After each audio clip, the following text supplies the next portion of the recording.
अमन वर्मा जी हिसार से। श्री राधे हरि। गुरुदेव आपके चरणों में कोटि कोटि प्रणाम। गुरुदेव मैं जैसे को तैसा वाली बातों में विश्वास रखता था पहले। जो लोग जैसा कहीं आचरण करते थे। तूणीर में हर तरह के बाण होते हैं। अग्निबाण होता है, तो फिर वरुणास्त्र भी होता है, फिर वायुवास्त्र भी होता है, पर्वतास्त्र भी होता है, तो वज्रास्त्र भी होता है, हर बाण होता है। ये नहीं कि ऐसा नहीं होना चाहिए। जैसे को तैसा संस्कृत में कहते सठे साठ्यम समाचरित, ये भी एक बाण है तूणीर में। हर जगह यही काम नहीं करता है, हर जगह काम नहीं करता है। कहीं कहीं उस बाण का भी प्रयोग किया जाता है। बड़े बड़े संत उसका प्रयोग करते हैं। जब देखा गया कि साम से, प्रलोभन से, हाथ जोड़ने से काम नहीं चल रहा, तो फिर दंड का प्रयोग किया गया। नीति है ना, साम दाम दंड भेद। जब देखा गया अब आखिरी है ये, सठे साठ्यम समाचरित, दुष्ट के साथ दुष्टता का ही व्यवहार समझ में उसको आएगा, साधुता का व्यवहार समझ में नहीं आएगा। नहीं, तूणीर में एक बाण ये भी होना चाहिए। वो ऐसा नहीं कि व्यवहार में बहुत सावधानी की जरूरत है।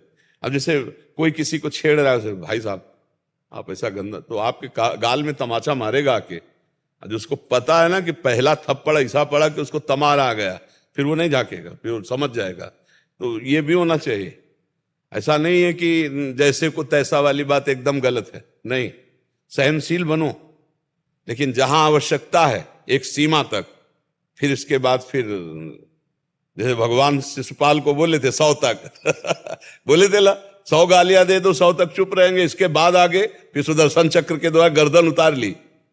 तो एक सीमा है, इसके बाद कोई बढ़ता है तो हमारा कानून है, हमारी धर्म व्यवस्था है, उसके अनुसार भी बर्ताव करना चाहिए। कुछ ऐसे स्वभाव के लोग होते हैं कि जो इसी बाण को समझते हैं, सठे साठ्यम समाचरित।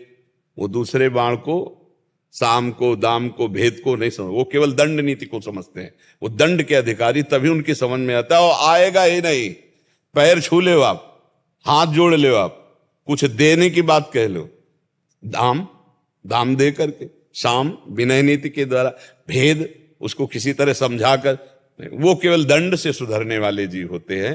तो जो दंड से सुधरने, उनको ज्यादा चांस नहीं दिया जाता है।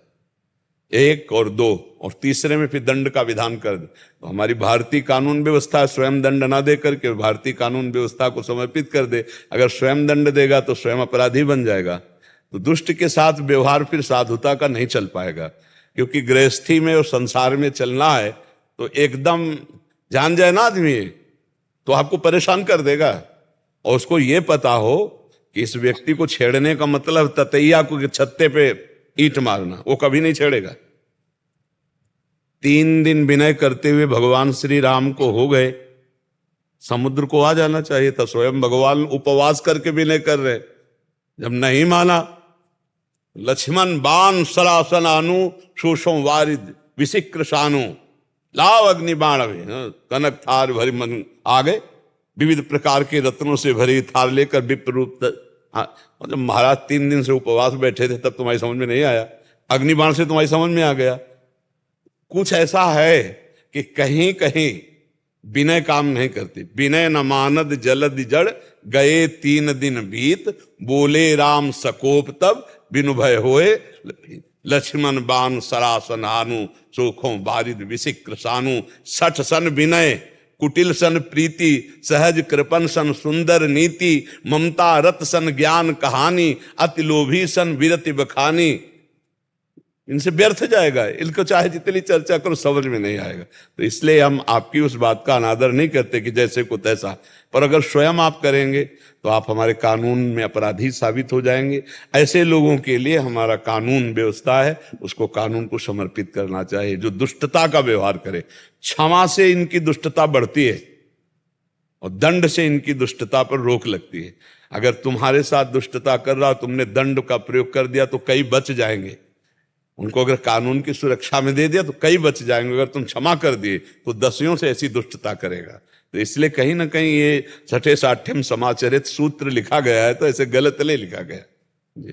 महाराज जी, जो लोग जैसा आचरण करते थे वैसे ही जवाब देता था पहले, लेकिन रात को जलन और पछतावा होता था कि मुझे ऐसा नहीं करना। हाँ, पवित्र हृदय का ये लक्षण है, पवित्र हृदय का ये लक्षण है। ऐसा अपने जहां तक हो तक सहन करना चाहिए। पर हम इसलिए कह रहे हैं कि आज जो वर्तमान में समय चल रहा है, लोग व्यसन, व्यभिचार, गंदी वृत्तियों वाले, वो विनय, साधुता, शास्त्र, इनकी भाषा नहीं समझते हैं, नहीं समझेंगे।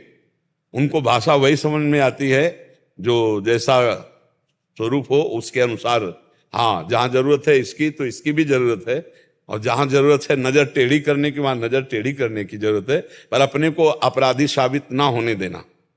ऐसे कोई आचरण ना करना कि कानून के द्वारा हम अपराधी साबित हो जाए, ऐसे सावधानी से चलना चाहिए। बकाया हम इस बात पे राजी हैं, भगवान राम 14 वर्ष के लिए वनवास गए विशेष उदासी, लेकिन सारंग धनुष और तूणीर पास ही रहा। आप विचार करके देखो, आदेश था 14 वर्ष के लिए विशेष उदासी स्वरूप, तपस्वी स्वरूप, पास ही रहा। भगवान परशुराम जी निरंतर तपस्या में रत रहे, लेकिन भगवान शंकर जी से प्रदत्त फरसा पास ही रखा।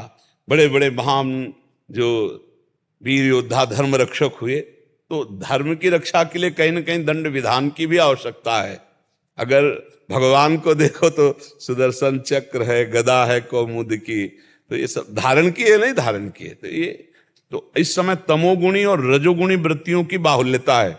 सतोगुणी साधुता, इस भाषा को समझना तो किसी सत्संगी के बस में हो सकता है। जो सत्संग सुनता है, शास्त्र स्वाध्याय, वो इस भाषा को समझ सकता है। नहीं, इस भाषा को आजकल नहीं समझा जाता, उसे कमजोर माना जाता है जो ऐसे बात करता है।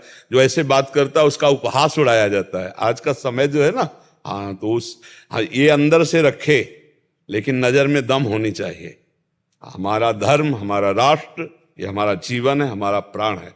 हमको इस पर कि कोई हमारे राष्ट्र पर आतंक करे तो हम सहन कर ले, नहीं, फिर उसके लिए हमें प्राण देना पड़े तो सहज में, हमारे धर्म के लिए, हमारे गुरुजनों के लिए, हमारे इष्ट के लिए, तो ये थोड़ा होना चाहिए, इतना तो होना चाहिए।